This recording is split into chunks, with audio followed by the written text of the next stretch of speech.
The loudest frog in the quiet marsh. In a quiet green marsh far away from busy cities and noisy roads, there lived a small frog named Rollo. The marsh was home to many creatures: gentle turtles, shy fish, elegant dragonflies, and graceful herons. Life there was peaceful. But there was one problem. Every night when the moon rose, Rollo croaked louder than anyone had ever heard. Croak! Croak! The sound echoed across the water, through the tall reeds and into the sleeping nests of birds. The fish would dart nervously. The turtles would tuck their heads deeper into their shells, for fear gripped them because of Rollo's voice. "Why must he be so noisy?" the dragonflies whispered and hissed. "I can't sleep because of him," complained and sighed the old turtle. Even the frogs from other ponds laughed at Rollo. "He croaks like a broken drum," they mocked, pointing towards him. But none of them knew why Rollo was so loud. A lonely heart. Rollo was not trying to disturb anyone. In fact, deep inside his tiny frog heart, he was very lonely. Long ago, Rollo had a family: his mother, father, and hundreds of tiny tadpole brothers and sisters. They lived happily in the same marsh. But one terrible summer, the marsh began to dry. The sun burned the water away day after day. Many animals left to find safer places. Rollo's family left too, but little Rollo got lost in the tall grass and never found them again. Every night since then, Rollo croaked loudly, not to annoy others, but to call for his family. Croak! Croak! His voice carried far across the water. "Maybe tonight they will hear me," he hoped. "Maybe they will come back." The night of the storm.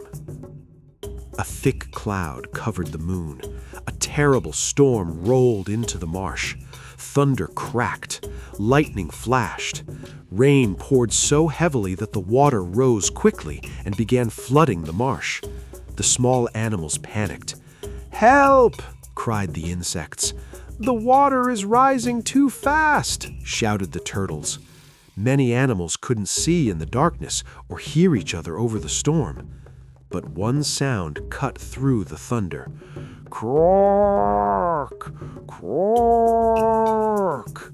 Croak! Rollo was croaking louder than ever. His voice echoed across the marsh like a living signal. The lost animals followed the sound. Fish swam toward it. Baby turtles crawled toward it. Even frightened birds hopped through the rain toward the noise. Rollo had climbed onto the tallest rock in the marsh, croaking with all his strength.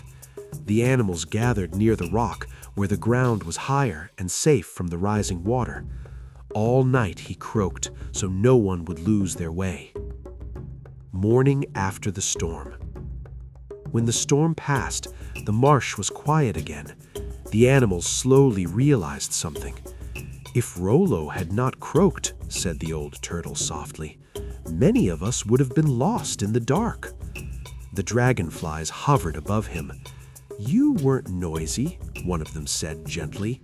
"You were guiding us." For the first time, no one complained about Rollo's loud voice. Instead, they thanked him. But Rollo only looked down at the water. "I was just calling my family," he whispered. The marsh became silent. Then, suddenly, from far away across the reeds came an answer. "Croak! Croak! Croak!" Rollo's eyes widened. More croaks followed, dozens of them. From the far side of the marsh, a group of frogs hopped toward him. At the front was an old green frog with familiar eyes. "Rollo," she croaked softly. It was her mother. She had heard his voice during the storm. For years, his loud calls had traveled across ponds and wetlands until finally they reached his family. The loudest voice with the kindest heart. From that day on, the animals of the marsh never complained about Rollo's croaking again, because they understood something important. Sometimes the loudest voices are not trying to disturb the world. Sometimes they are simply trying to be heard. And sometimes that voice is exactly what saves everyone. And every night when the moon rose, the marsh echoed with happy frog songs, not just from Rollo, but from his whole family. Croak, croak, croak. And for the first time, the marsh felt warmer, kinder, and full of love. So make sure your voice is heard. You can save others. Thank you for watching and listening.